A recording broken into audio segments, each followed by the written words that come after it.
하지만 현실은 냉혹했다. 손님이 너무 없었던 것이다. 카운터에 앉아 먼 길 떠난 님 돌아오기 바라는 심정으로 종일 애꿎은 문만 노려봤다. 그러나 하루 평균 약국을 찾는 손님은 20명에서 30명 안팎이었다. 이렇다 보니 한 사람이라도 찾아오면 어찌나 반갑고 감사했는지 모른다. 그런데 문제는 사회초년병의 약국 경영도 처음이라는 데 있었다. 그렇게 기다리던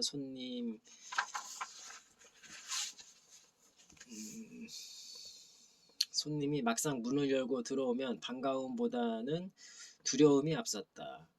90도로 허리를 숙이며 인사는 하고 있었지만 심장은 이미 두근반 세근반 콩닥거렸다. 손님 앞에만 서면 한없이 작아지는 나를 느끼며 마음속으로 주문 아닌 주문을 외웠다. 제발 약만 사서 가시지. 약만 사서 가면 좋겠는데 하지만 올 것이 오고야 말았다. 약사님요, 겉으로 볼 때 B형 간염과 C형 간염의 가장 큰 차이점이 뭔겨?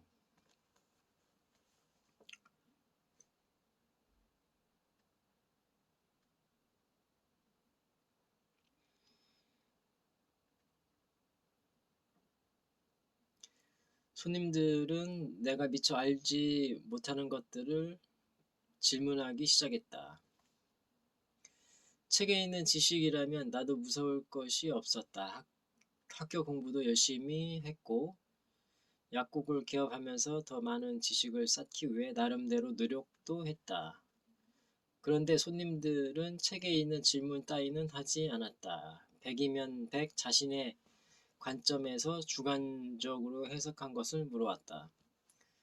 학교에서는 이런 상황에 어떻게 대처해야 하는지 배운 적이 없었다. 손님들의 한마디 한마디는 그야말로 변수였다.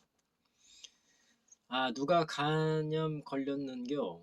언제부터 그러는데에 나는 질문을 받아쳐 손님의 관심을 돌리기에 바빴다. 나의 질문에 대답하다 보면 손님들이 자신의 질문을 잊어버리기 때문이다.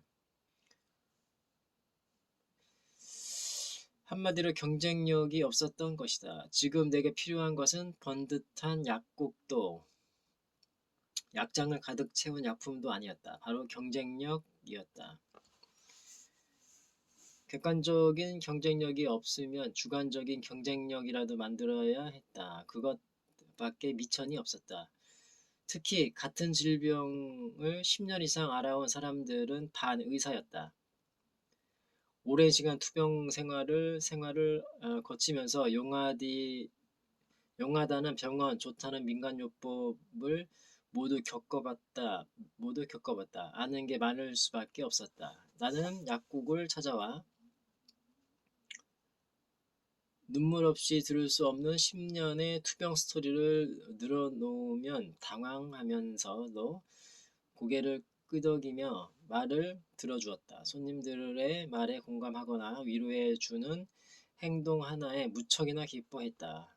어떤 사람은 상담만으로도 병이 나은 듯 하다는 얘기까지 했다. 다른 약국에서는 장시간의 대화가 통하지 않을 뿐더러 귀찮아하거나 짜증스러워 했기 때문이다. 상대적으로 나를 고마워하는 사람이 많았던 것이다. 장시간 상담을 한다고 해서 모든 상담 손님이 구매 손님으로 이어지는 것은 아니었다. 하지만 나는 그 시간을 통해 미처 알지 못했던 질병에 대한 간접 경험을 할 수 있었다.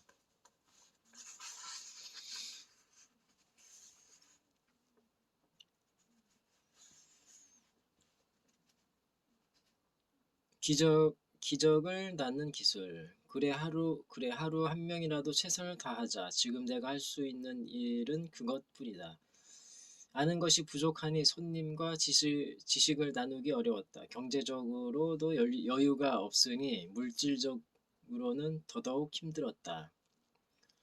내가 줄 수 있는 것은 친절뿐이었다. 친근함을 높이기 위해 손님들의 이름을 외우기로 했다. 약사에 이미 조제가 가능한 시절이었다. 그래서 약국마다 가벼운 신상 정보와 질병 내용 그리고 조제한 약이 적힌 조제 차트가 있었다.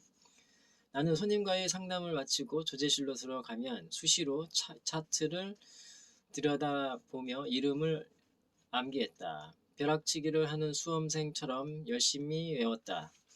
손님이 돌아간 후에도 40번에서 50번씩 이름을 외우고 발음이나 암기가 어려운 이름은 온종일 입에 달고 살았다.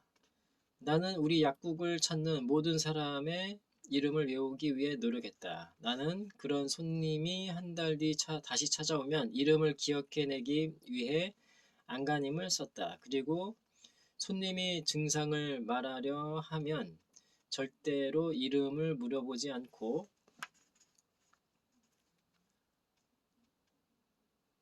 조제 차트를 꺼내와 인사를 건넸다. 김영희 씨, 그래, 지난번 편도선은 좀 어떻습니까? 그럴 때마다 상대방은 깜짝 놀라 나를 바라봤다. 야, 약사님 천재 아이가. 손님들은 이구동성으로 같은 반응을 보였다. 다른 약국에서는 짧은 시간에 대여섯 번을 방문해도 매번 이름을 물어본다. 그것과 너무 비교된다며 신기해하면서도 감동했다. 그리고 먼저 마음의 문을 열고 내게 다가왔다. 나는 손님들이 말하는 천재가 아니었다. 내가 손님들의 이름을 외우기 위해 얼마나 노력했는지 알면 천재라는 말보다 정성이 갸륵하다고 표현했을 것이다. 경쟁업체들보다 물질적으로 나눌 게 없던 탓에 정성과 마음을 나눈 것이 전화위복이 된 셈이다. 이런 나의 마음이 통했는지 손님들은 나를 정성이 대단한 사람으로 생각해 주었다. 그리고 내가 이름을 불러준 그날부터 우리 약국의 단골 손님이 되었다. 아마도 처음부터 손님이 많았다면 나 역시 손님이 귀하다는 의미를 몰랐을 것이다. 하지만 손님이 너무 없어 생긴 간절함으로 손님의 귀함을 알게 되었다. 흔히 말하는 고객 감동을 변두리에 영세한 약국에서 정성과 노력으로 실천한 셈이다. 어떤 가게를 시작하든 단 한 명의 손님은 온다. 그 한 명을 귀하게 여겨 최선을 다하면 두 명이 되고 어느새 두 명이 네 명으로 늘어난다. 이 기적을 낳는 기술은 지금까지 나의 중요한 생존 방식이자 경쟁력의 핵심이다. 네, 오늘은 여기까지 읽겠습니다. 감사합니다. 김영재 TV였습니다.